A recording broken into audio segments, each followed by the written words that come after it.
So I'm gonna review Invisible by Damien Savina.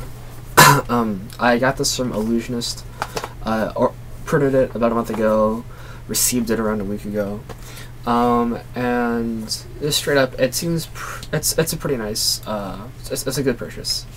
When you get it, you get three things. You get the gimmick, you get the booklet, and you get a DVD. So first, I'll talk about the gimmick. The gimmick, it's nothing new. It's just an invisible thread reel. These have been around for, I think, since 1989. I'll post a link to a website where I read that from, and from the website you can also buy other invisible thread reels. I was looking just at their stuff, and from the pictures they look almost identical to this. So the gimmick itself is nothing new. It's been used before. They are selling it to you at a pretty good price. The gimmicks that I saw on their website, they range from $15 to $100, but it would seem that like an average reel would cost about like $40, and the DVD is $45. So you're basically paying like an extra $5 to get really good instructions on it. So for those of you who don't know, an invisible thread reel, basically thread comes out of one of these two holes, either here or here, and the thread itself, like you can see the black in there. That's the thread, and it's invisible. Well, it's not entirely invisible. You need the right lighting and the right you should wear like plaid clothing kind of. But it's the lighting itself isn't like something that's like ridiculous. It's just as long as it's not direct lighting, then you're fine. So yeah, the gimmick itself, it works great. And that's really all I had to say about that. The main thing I want to review is the DVD.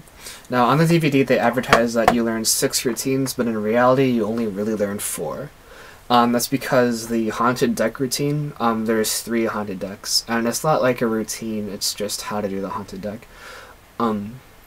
So the first variation of the haunted deck is you just have a deck of cards. Let me pull one out here. You have a deck of cards just in your hands, like this, and that card will just, kind of like drift out. And that's the first variation, and it's really, it's extremely simple to do. You can learn it in about 10 minutes. And then the second variation, it's a little bit different. It's a little more complicated, but it will have the same end effect as the first, where you hold it like this and the card will come out. Then the third variation, it's an extension of you do almost the same handling as the second variation, but with a small difference. So you can set the deck just on a table, and then you wave your hands over the deck. You don't touch the deck, and then our card will actually shoot out of the deck instead of just slide out slowly. So that you can only do that with the table. You can maybe adapt it so it would work in your hand, but you really want to use a table for it. So if you want to do magic in your hands, like if you're on the street or whatever and you don't have access to a table, then you can't use that one. But you still have a very solid haunted deck where you hold it like this and it comes out. Then the trick, I'm going backwards. So the last ones of the DVD are the haunted deck, and the one before that would be the pen, I believe. And basically you get a pen and you can make it levitate just here. Do I have a pen that I can show you guys with? Yeah. So you have a pen and it'll levitate here, here, or here, like this. It'll actually be erect on your hand. So the handling for these levitations are extremely simple, and again you can learn them in about 5 or 10 minutes. The handling for this is a bit more complicated, and it'll take some practice to get used to. What I really like about the pen levitation is you can use it to get into, or you can maybe use it as a part of a pen routine. And I'll post a link to this, but on DownandDave.com Michael Feldman released his pen routine, and it's a really good routine where you have just a pen, and it's a pen that would work for this levitation. And basically you make the cap change colors, you make the pen disappear, you make the pen change colors, and all this really cool stuff.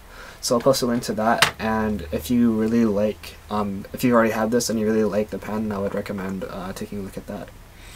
Then the next one I'll talk about is the coin, and that's the one where you only saw it once on the trailer, I think, but that's where he was holding 2 coins in the hand. He was holding 1 coin in the hand, and previously he would have made the coins not visually, but just jump from one hand to the other by making one vanish and one appear over here.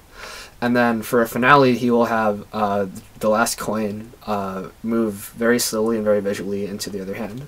It looks really cool, but you need a gimmicked coin to do that trick, and it's not included in the DVD. You have to buy it yourself or make it yourself. And to be honest, I don't see myself using it simply because I maybe just I just glossed over the videos for that just because I wasn't really interested in that routine. But the gimmick doesn't seem very appealing to me. It seems kind of unwieldy. I could be totally wrong about this, so you know, don't take my word for it. But I mean, I don't normally do coin magic, and it's just a gaff that I really don't want to use.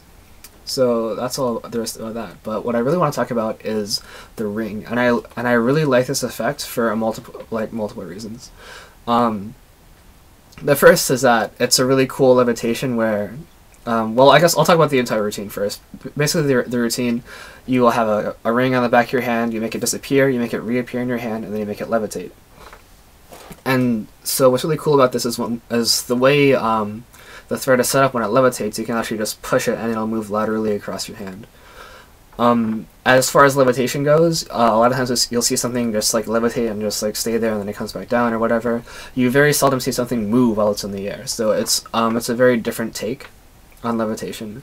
And not only that, but the fact that it uses a ring gives you it's really useful, just because if you've ever just like been on the street and you just want to do magic for random people just for fun, what I would normally do is I would just do cardistry, and then when somebody notices me, they'll approach me and be like, "Are you a magician?" or like, "That's really cool," and I'll say, "Yeah, here, pick a card," just because I have cards out, and then I can just say, "Hey, pick a card."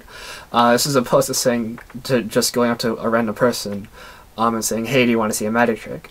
And even if they're in the right setting, like if they're in a park and just like chilling out, like they're not actively going someplace and they really just they're not really doing anything, even just to approach them and say, "Hey, do you want to see a magic trick?"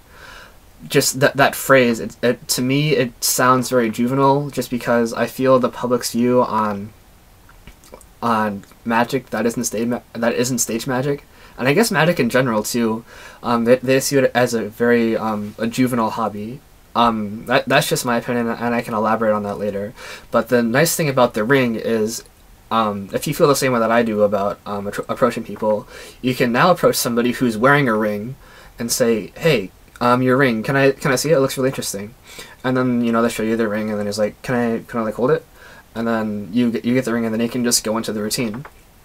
And at that point, once you make it disappear and reappear, hopefully, if you get a good reaction, some other people might like around you might like start to like notice you, they'll look at you, and then when you do the levitation, anybody who is just kind of like, "What is this guy doing?" They'll just be like, they'll instantly just like freak out. They'll be like, "Whoa, you did something really, really cool."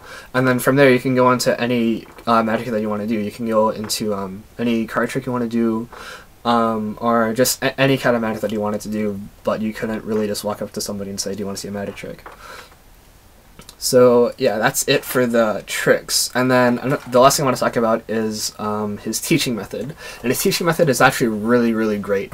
First of all, in the booklet, it's the booklet and the DVD are both in English and French, because the guy who made this is French. And the booklet, it's just a brief overview about invisible thread reels and how to use them and what to do when things go wrong and all that kind of stuff. It's very clearly written, and he also quotes his sources for his inspirations and stuff. I haven't actually looked at the sources, but I plan to later, just because I assume it's stuff to do with thread reels or just whatever the trick is about. So if I don't learn about thread reels, I learn about rings. If I don't learn about thread reels or rings, then I might learn about like pen magic or something like that. So it gives you great places to go after you've mastered the basics of the thread reel. And then the DVD itself, again, is very clear and concise. I've purchased and just watched a lot of magic tutorials, and they've all been for card tricks, so maybe it's just the medium that's being used is the reason why. But I feel like in card tricks, they'll always teach you like a routine, and in the routine they'll teach you the sleights that you need to know for the routine. A lot of times I'll learn the sleights, and then just maybe there's a sleight that I just like can't learn, like maybe the teaching method is bad, or they give you a bad angle for it. Or during the routine they do something weird, and again, like they just have a bad angle or whatever. In this DVD there are no bad angles for what you're learning, and by that I mean like there's no bad angles for learning, not for like what the spectators are doing. Because like for the ring, you know, obviously with a thread it'll be right here in your hand, so if they're behind you they'll see it. But what I'm talking about is when he's teaching, there's never anything that's covered up, because what he does, he gives you 3 videos for every routine. The first video is just him performing it, and the second video is the same shot of him performing it, except it's done a bit slower. There's text on the screen telling you what's going on, and the string that he's using isn't invisible. It's very opaque. It's very visible, so you can see what's going on. And then the third video is the exact same thing, but this time from a performer's view. So you get to see a lot of angles, and his hand, it doesn't cover up anything, because it doesn't need to cover up anything because the string is invisible. So you're actually able to see exactly what's going on. And then the text that's on the screen is very clear and very concise, and it's very well organized, and I like it a lot. So that's Invisible, and I highly recommend it for anybody who's on the fence about it. And if you haven't heard about it, you should really check it out, and I strongly recommend that you buy this. And if you don't buy this, I strongly recommend that you buy a thread reel of your own and learn how to do things, just because it's a very versatile tool. You can wear it all day, and you can just use it whenever you want, and once you set it up, there's no cleanup. The only downside is that the only way that something can go wrong on the thread reel is if the string breaks, which that's not a big deal. It'll take maybe 2 minutes to fix it, but the problem is you can't do it in front of spectators. You actually have to just go somewhere where there's nobody watching. So like what I'll usually do is, if I perform and the string breaks, I'll just stop that routine. Like I'll just find like good pad or whatever just to get into a different trick, and then finish out whatever I'm doing. And then if I want to use the reel again, I'll just go somewhere where nobody's looking. Or even if you're just like on the street and you do a bunch of tricks and then you walk away, just as you're walking on the street, you can actually just do this. It's very simple to fix. So yeah, it's Invisible. I recommend it. Go buy it.